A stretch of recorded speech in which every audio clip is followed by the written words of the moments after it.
चुनाचा मैं दरख्तों के नीचे ही नीचे साहिल के साथ साथ जुनूब मशरिक की तरफ चल पड़ा। इधर जजीरे का मशरिकी साहिल था। रास्ते में मुझे 2-3 सांप भी नजर आए, मगर मैं इनसे बचकर निकल गया। एक जगह दलदल में गिरते गिरते बचा। दरख्तों पर कभी कभी कोई परिंदा अचानक बोलकर मुझे चौंका देता था। मैं चलता चला गया। अब साहिल पर बाएं जानिब समुद्री चट्टानें खाल खाल ही बाकी रह गई थी। एक जगह मैं साल के दरख्त के पीछे से निकल कर आगे आया तो अचानक मेरी नज़र एक झोंपड़ी पर पड़ी जो दरख्तों के बीच में बनी हुई थी। इसके बाहर एक तरह पत्थरों को जोड़कर चूल्हा बनाया गया था और कोने में नारियलों का ढेर पड़ा था। झोंपड़ी का नारियल की शाखों से बना हुआ दरवाज़ा खुला था। मैं वहीं बैठ गया और गौर से झोंपड़ी को देखने लगा। यहाँ कोई रहता था, मगर इस वक्त वो वहाँ नहीं था। मैं झोंपड़ी की तरफ जाने का सोच ही रहा था कि घुमर घुमर घुमर की आवाज़ आने लगी। ये मोटर बोट की आवाज़ थी। मोटर बोट सिवाय इसराइली सिक्योरिटी फोर्स के और किसी की नहीं हो सकती थी। मैंने समंदर की तरफ देखा। ये नीले और सफ़ेद रंग की कश्ती मोटर बोट थी जिसके मस्तोल पर कोई झंडा नहीं था। 2 मैरीन सिपाही मुझे कश्ती के सामने के रुख पर खड़े नजर आए। इनके हाथों में स्टेन गन्ने थी। ये कमबख्त इधर कहाँ चले आ रहे हैं? मैंने सोचा हो सकता है ये राउंड पर हों और यहाँ से गुजर जाएंगे, मगर मोटर बोट मेरे बिल्कुल सामने आकर समंदर में रुकने लगी। अब तो मुझे परेशानी हुई कि कहीं ये झोंपड़ी इन लोगों का डैम्प तो नहीं और वो इधर ही तो नहीं आ रहे। मैं पीछे की तरफ दौड़ा। दरख्त पर चढ़ते हुए मैं देखा जा सकता था क्योंकि इतनी देर में Israeli security guards motor boat से कूदकर साहिल पर आ चुके थे और मुझसे ज़्यादा दूर नहीं थे। मैंने आफियत इसी में जानी कि वहीं किसी झाड़ी की ओट में छुप जाऊं। चुनाचा मैं एक घनी झाड़ी के पीछे सिमटा कर छुप गया और शाखों को जरा सा पीछे खिसका कर मोटर बोट की तरफ देखने लगा। 2 गार्ड्स जिन्होंने नीली वर्दियां पहन रखी थी पानी में शटराब करते जंगल वाली झाड़ी की तरफ बढ़े। मैंने पिस्तौल निकाल लिया। कुदरती तौर पर मैं ये समझा कि उन्हें मेरा पता चल गया है और वो मुझे गिरफ्तार करने आ रहे हैं। मैंने इन दोनों में से एक को अपने निशाने की जद में ले लिया, लेकिन वो सीधे झोंपड़ी की तरफ आ गए। मेरी निगाह पीछे मोटर बोट की तरफ गई तो मैंने देखा कि वहाँ 2 गार्ड्स ने एक दुबले पतले आदमी को, जिसने सिर्फ एक धोती पहन रखी है, पकड़कर मोटर बोट के सिरे पर खड़ा कर दिया था और इसके दोनों हाथ और पांव रस्सी से बांध रहे थे। इतनी देर में दूसरे गार्ड झोंपड़ी के बाहर आकर खड़े हो गए। इनमें से एक जेब से प्लास्टिक की एक छोटी सी बोतल निकालकर झोंपड़ी के दरवाजे पर शायद पेट्रोल छिड़कने लगा। फिर वो पीछे हट गया। दूसरा सिपाही आगे बढ़ा और इसने खुश्क झाड़ी को आग लगाकर इसे झोंपड़ी पर फेंक दिया। देखते ही देखते झोंपड़ी के दरवाजे ने आग पकड़ ली और वो धड़ाधड़ जलने लगी। वो तेजी से मोटर बोट की तरफ मुड़ गए। मोटर बोट पर जो गार्ड्स मौजूद थे उन्होंने झोंपड़ी को जलते देखा तो दुबले पतले धोती पोश स्याफाम आदमी को समंदर में धक्का दे दिया। इस बदनसीब की एक हल्की सी चीख फिजा में बुलंद होकर समंदर में इसके साथ ही डूब गई। झोंपड़ी धड़ाधड़ जल रही थी। शोलों की गर्मी मुश्तक आ रही थी। मैं जरा पीछे हट गया। आग लगाकर जाने वाले गार्ड्स अब मोटर बोट पर सवार हो चुके थे। ये लोग मोटर बोट के अरशे पर सामने की जानिब कुछ देर खड़े समंदर को गौर से देखते रहे। फिर जब इन्हें यकीन हो गया कि इनका फेंका हुआ आदमी डूब गया है तो मोटर बोट का इंजन स्टार्ट हुआ और वो आहिस्ता से एक चक्कर काटकर जिधर से आई थी उधर को रवाना हो गई। झोंपड़ी तो जल चुकी थी, अब इसके ऊपर वाले दरख्त ने आग पकड़ ली थी। जब मोटर बोट जजीरे का मोड़ घूम गई तो मैं दरख्तों के पीछे से तेजी से निकलकर समंदर की तरफ दौड़ा और पानी में कूद गया। जिस आदमी को यहूदी गार्ड्स ने समंदर में फेंका था वो कोई हिंदुस्तानी था। मैं जनूबी हिंद के रहने वाले हिंदुस्तानी को पहचानने में कभी गलती नहीं कर सकता। ज़रूर ये हिंदुस्तानी इन इसराइली अफसरों का मुलाजिम था जिससे कोई ऐसी गलती सरजद हो गई थी कि उन्होंने इसकी झोंपड़ी को आग लगाने के बाद इसे हाथ पांव बांध कर समंदर में फेंक दिया था। इस हिंदुस्तानी को अगर मैं समंदर से जिंदा निकाल लेता हूँ तो ये मेरे काम आ सकता है। यही वो ख्याल था जिसने मुझसे समंदर में छलांग लगवाई थी। मैं बड़ा अच्छा तैराक था। समंदर में गोता लगाकर नीचे ही नीचे उतरता चला गया। यहाँ समंदर ज़्यादा गहरा नहीं था। मैंने बदनसीब आदमी को समंदर की तह में रेत और समुद्री घास में इस तरह पड़े देखा कि इसका सर झाड़ियों में उलझा हुआ था। मैंने तेज़ी से इसकी गर्दन को झाड़ियों से बाहर खींचा और इसे धकेलता हुआ ऊपर की तरफ उठने लगा। बहुत जल्द ही इसे सतह पर ले आया। मुझे खदशा था कि कहीं वो मर न गया हो, मगर वो जिंदा था। इसका जिस्म आहिस्ता आहिस्ता सांस ले रहा था। मैं इसे खींचता हुआ साहिल पर ले आया और फिर इसे औंधा लिटा दिया और इसकी कमर पर बैठकर जोर जोर से दबाने लगा कि समंदर का पानी इसके मैदे और फेफड़ों से निकल जाए। फिर इसे घसीट कर दरख्तों में ले गया। झोंपड़ी के बाद घना दरख्त भी थोड़ा सा जल गया था। आग के शोले बुझ चुके थे और अब झोंपड़ी और दरख्त में से सिर्फ धुआं ही उठ रहा था। हिंदुस्तानी की उम्र 50 से कुछ ऊपर ही थी। रंग स्याह था और रुखसारों की हड्डियां उभरी हुई थी। सर के खुशखुशी बालों में सफ़ेद बाल भी थे। जनूबी हिंद की औरतों और मर्दों के बाल बहुत देर बाद जाकर सफ़ेद होना शुरू होते हैं। इसकी वजह इनकी खुराक में मछली और ख़ास तौर पर नारियल के तेल का इस्तेमाल है। नारियल का तेल ना सिर्फ ये कि वो अपने सर पर लगाते हैं बल्कि इसी कई तरह से खाते भी हैं। मैंने इसे झाड़ियों के दरमियान घास पर लिटा दिया। वो लंबे लंबे सांस लेते हुए आंखें पूरी तरह से खोले मुझे हैरत से तक रहा था। मैंने इस दौरान में इसके हाथों और पाँव की रस्सियाँ खोल डाली थी। मैंने तामुल जुबान में कहा, उन्होंने मेरे सामने तुम्हें समंदर में गिराया था, फिर जब वो चले गए तो मैं पानी में कूद गया और तुम्हें निकाल कर ले आया। मुझे तामुल जुबान में बात करते देखकर इसके चेहरे पर हल्का सा तबस्सुम उभर आया। इसने भी तामुल जुबान में मुझसे पूछा कि मैं वहाँ कैसे आ गया हूँ और ये कि इसने पहले मुझे कभी नहीं देखा। मैंने जवाबन कहा, तुम्हारी तबीयत ठीक हो जाए फिर मैं अपने बारे में तुम्हें सब कुछ बता दूंगा। इसने जली हुई झोंपड़ी के पीछे की जानिब इशारा करते हुए कहा कि पीछे एक दरख्त के साथ मिट्टी की एक हंडिया लटक रही है, वो ले आओ। मैं उठकर झोंपड़ी के पीछे गया, देखा कि दरख्त की शाख से एक छीका बंधा है जिसमें मिट्टी की एक हंडिया लटक रही है। इसके ऊपर प्लास्टिक का एक पुराना मग पड़ा था। मैं हंडिया उठाकर इस आदमी के पास ले आया। इसने कहा, इसमें ताड़ी है, एक मग निकाल कर मुझे पिलाओ और तुम खुद भी पियो। मैंने जल्दी से हंडिया का ढक्कन उठाकर ताड़ी का मग भर कर इसे दिया और कहा कि मैं ताड़ी नहीं पीता। वो घटाघट सारा मग पी गया। मग घास पर रख दिया। अब वो उठकर बैठ गया था और गर्दन घुमाकर बड़ी हसरत से अपनी जली हुई झोंपड़ी को तक रहा था। फिर गहरा सांस भरकर बोला, उन्होंने मेरी झोंपड़ी को भी आग लगा दी। मैंने इनकी बड़ी खिदमत की, उन्होंने मेरी कदर नहीं की। इतना कहकर वो उठा और दीवाना बाहर झोंपड़ी की तरफ भागा। मैं भी इसके पीछे लपका। झोंपड़ी में से अभी तक धुआं निकल रहा था और आग दबी हुई थी। मैंने इसे पीछे से पकड़ लिया। क्या कर रहे हो, अब यहाँ क्या रखा है? इसने भुर्राई हुई आवाज़ में कहा, मेरी एक ही बेटी थी जो मुर्दा बच्चे को जन्म देकर मर गई। जब मैं यहाँ आया तो इसका लकड़ी का छोटा सा बक्स अपने साथ लेता आया था। इस बक्स में वो अपना कंगी सुरमा रखा करती थी। इस जलावतनी में वही बक्स मेरी बच्ची की आखिरी निशानी थी जो मुझे इसकी याद दिलाया करती थी। वो भी जलकर राख हो गई होगी और वो मेरे बाजुओं में मुंह छुपाकर बच्चों की तरह बिलक बिलक कर रोने लगा। मैंने इसे तसल्ली दी और पूछा कि इसे ये सज़ा किस लिए दी गई। वो धुआं देती झोंपड़ी के सामने झाड़ियों के पास बैठ गया और मुख्तसर लफ्ज़ों में इसने अपनी जो कहानी सुनाई वो ये थी कि वो तमिलनाडु के ज़िला मजुआर के एक साहिली गांव का रहने वाला था। इसका नाम वेंकटा रेड्डी था। इसकी शादी अपने गांव की एक लड़की से हो गई। शादी के बाद वो इंडियन फौज में लांगरी के तौर पर भर्ती हो गया क्योंकि वो खाना बड़ा अच्छा पका लेता था। इसके यहाँ सिर्फ एक बच्ची हुई जिससे इसे बहुत मोहब्बत थी। इसकी बीवी बस के हादसे में मर गई। इसने दोबारा शादी न की और बच्ची को पाल पोस कर बड़ा किया और फिर इसकी शादी कर दी।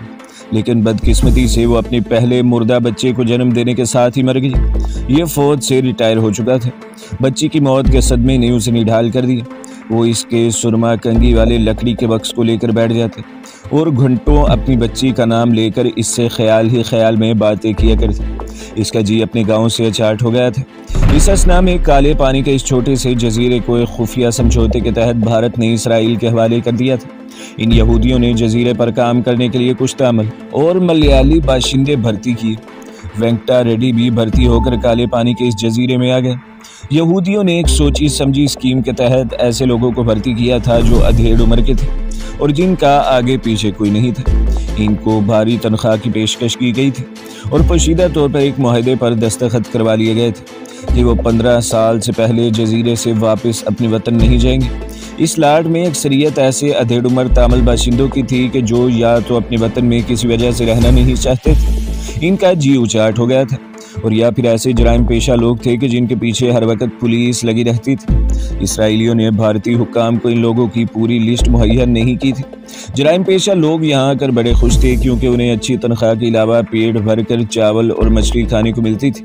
जब ये तामुल अधेड़ उम्र अपनी कहानी सुना चुका तो मैंने इससे पूछा कि इसने जुर्म क्या किया है जिसकी सज़ा में इसे समंदर में डुबो दिया गया है। इसने मेरी तरफ अपनी स्याह हल्कों वाली जर्द आंखों से देखा और बोला, मैंने यहाँ से फरार होने की कोशिश की थी क्योंकि अब मेरा जी यहाँ से उचाट हो गया था और मैं अपने गाँव की ज़मीन पर जाकर मरना चाहता था। फिर वो जली हुई झोंपड़ी की तरफ टुकटुकी बांधे बोल, मैं इसी मकान में अपने पुराण छोड़ना चाहता था जहाँ मेरी आंखों के सामने मेरी बच्ची ने दम तोड़ा था। मैंने इससे पूछा कि क्या वो इन लोगों से इजाज़त लेकर अपने वतन वापस भारत नहीं चला जाता। इसने सर को आहिस्ता से नफ़ी में सर हिलाते हुए कहा, ये लोग किसी भी हिंदुस्तानी को यहाँ से ज़िंदा वापस नहीं जाने देते। हमारी हुकूमत ने इन यहूदियों को ये टापू क्यों दे रखा है, इसकी हमें अभी तक समझ नहीं आ सकी। इन लोगों ने यहाँ अपने कैदी रखे हुए हैं। एक जगह सुना है ये एटम बम भी तैयार कर रहे हैं। मैंने कैदियों के बारे में तफसीलात मालूम करने की कोशिश की तो वो बोला, हमें इन कैदियों तक जाने की इजाज़त नहीं है। कोई हिंदुस्तानी कैदियों की बैरक के पास भी नहीं फटक सकता। हम जितने भी हिंदुस्तानी यहाँ हैं, हमारा काम सिर्फ इन यहूदी अफसरों और जवानों के दफ्तरों और बंगलों में इनका खाना पकाना, इनके जूते और फर्श साफ करना, और जब कभी बाहर से इनकी बीवियाँ आती हैं तो इनकी भी खिदमत करना है। हम इनके कपड़े धोकर इस्त्री करते हैं, इनके लिए साहिल पर मछलियाँ पकड़ते हैं। यहाँ कुल कितने हमारे लोग यानी भारतीय? वो बोला, हमारी तादाद 50-60 से ज़्यादा नहीं है। इनमें ज़्यादा वो जराइम पेशा लोग हैं जो भारत वापस जाना नहीं चाहते। जो चंद एक बाकी बचते हैं, इनको ये यहूदी यहाँ से निकलने नहीं देते, क्योंकि जहाँ तक मेरा ख्याल है ये नहीं चाहते कि हम यहाँ के बारे में बाहर जाकर किसी को बताएं। फिर वो मेरी तरफ देखते हुए बोला, मगर तुम कौन हो और यहाँ कैसे आ गए? तुमने अपने बारे में तो मुझे कुछ बताया ही नहीं। मैं तुम्हारा शुक्रिया अदा करता हूँ कि तुमने मुझे समंदर में डूबने से बचा लिया, लेकिन अगर मुझे मर जाने देते तो ज़्यादा बेहतर था। जब मेरी बच्ची का बक्स ही नहीं रहा तो फिर मैं किसके लिए ज़िंदा रहता? वो फिर मुंह घुटनों में देकर रोने लगा। मैंने इसके कांधे को आहिस्ता से दबाया और कहा, डी चचा, भगवान की यही मर्जी थी कि तुम यमराज के पास न जाओ।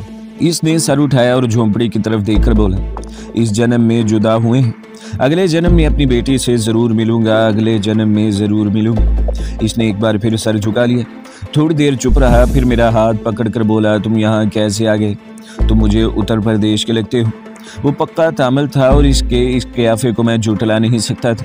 मैंने इतनी देर में अपने बारे में एक कहानी जहन में तैयार कर ली थी। इसमें सिर्फ इतनी तरमीम कर दी कि पहले मैं खुद को तामिल जाहिर करना चाहता था, लेकिन अब मैंने ऐसा न किया, क्योंकि एक जद्दी पुश्ती तामिल के आगे मैं इस हालत में अपने तामिल होने का करार नहीं कर सकता था, जबकि मुझे इसकी हमदर्दी की भी ज़रूरत थी। लेकिन मैं जानता था कि इसके लिए मेरा विष्णु हिंदू होना ही बहुत होगा।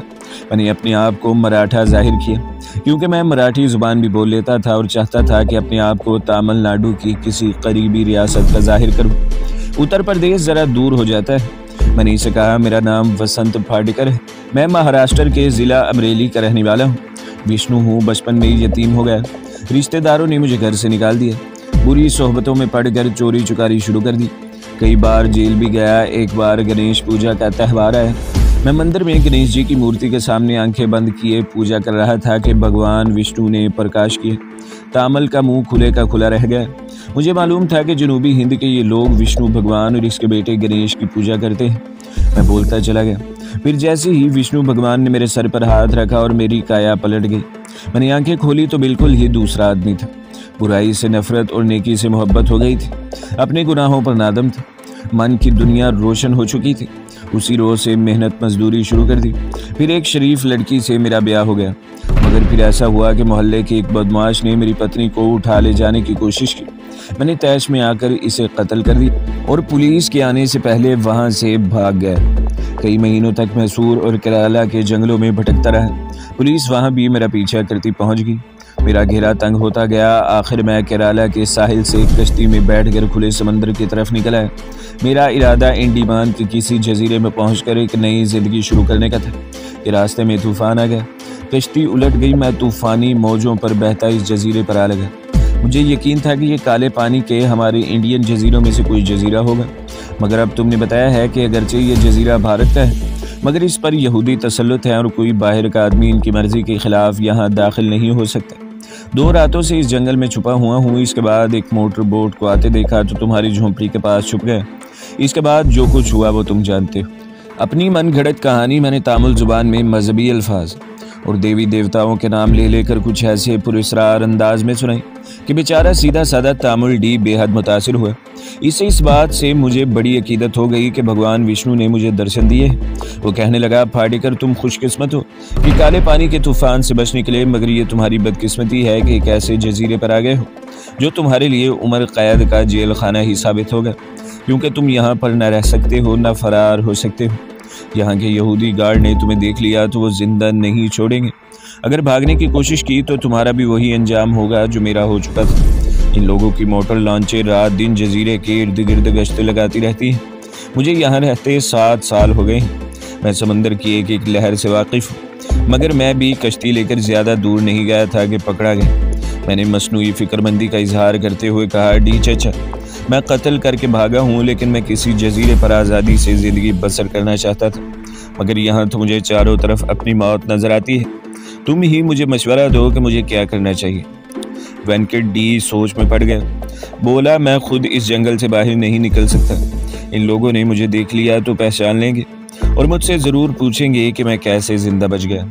अगरचे मैं इन्हें कुछ नहीं बताऊंगा, मगर इनके पास कोई ऐसी मशीन है कि जिसमें आदमी को डाल देते हैं और इस तरह से बिजली के झटके देते हैं कि आदमी खुद ब खुद सारा राज बता देता है। मुझे परेशानी हुई कि वाकई अगर ये शख्स यहूदी सिक्योरिटी वालों के हाथ आ गया तो ज़रूर मेरे बारे में सब कुछ बता देगा, क्योंकि जहनी तौर पर तो ये पहले ही से राज उगलने पर तैयार है। मैंने कहा, वेंकट दादा, फिर तो मैं भी मारा जाऊँगा। वेंकट बोला, मैं तुम्हारे बारे में कुछ नहीं बताऊँगा। वैसे मैं इनके सामने ही नहीं जाऊंगा। तुम ऐसा करो कि कहीं से एक कश्ती पैदा करने की कोशिश करो, फिर हम यहाँ से मिलकर फरार हो जाएंगे। समुद्री रास्ते को मैं खूब जानता हूँ, हो सकता है हम यहाँ से फरार होने में कामयाब हो जाए। मैंने इसे कहा कि मैं तो जजीरे में अजनबी हूँ, मुझे क्या मालूम कि कश्ती कहाँ से मिल सकेगी। वेंकट ने आंखें बंद कर ली, फिर मेरी तरफ नज़रें उठाई और कहने लगा, तुम ये भी मुझ पर छोड़ दो, मैं इसका कोई ना कोई रास्ता तलाश करूँगा। इस वक्त हमें किसी ऐसी जगह छुप जाना चाहिए जहाँ से हमें कोई ना देख सके। एक खुफिया ठिकाना मेरी नज़र में है, मेरे साथ है। वो मुझे साथ लेकर जंगल में एक तरफ चल पड़ा। दरख्तों, झाड़ियों और लंबी घास में कुछ देर तक चलने के बाद हम इन दरख्तों में आए जहाँ से साहिल समंदर की रेतली पट्टी शुरू होती थी। मैंने जब इस खदशे का इजहार किया कि यहाँ हमें देखा जा सकता है तो इसने दूर समंदर में आधी डूबी हुई एक स्याह चट्टान की तरफ इशारा किया और बोला, इस चट्टान को देख रहे हो? इसके अंदर एक बेआबाद गार है। ये गार इतना बड़ा नहीं, तुम इसे एक गहरा शुगाफ कह सकते हो, लेकिन इसके अंदर कभी कोई नहीं गया। हम इस गार में पनाह लेंगे। हमने भागकर रेतली पट्टी पार की और समंदर के पानी में घुस गए। पानी पहले हमारी एड़ियों तक था, फिर पिंडलियों तक आ गया। वेंकट आगे आगे था। समंदर का किनारा दूर तक वीरान था। एक बड़े पत्थर पर पाँव रखकर वो गार के दरवाजे में जाकर बैठ गया। इस चट्टान का दरवाज़ा ऐसा था कि देखने से ऐसा लगता था कि चट्टान अंदर को धंसी हुई है। चट्टान के गार का शगाफ जो ज़्यादा गहरा नहीं था।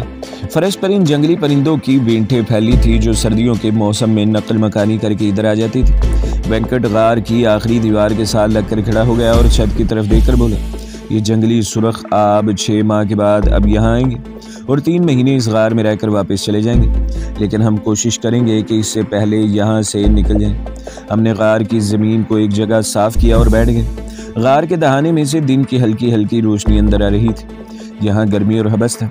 बोला, ये गर्मी और हबस रात को नहीं होता। वैसे एक बात है फाटिकर, और वो ये कि मैं काले पानी के किसी दूसरे जजीरे की तरफ भी निकल सकता हूँ, मगर वहाँ पुलिस के हत्थे चढ़ जाएंगे।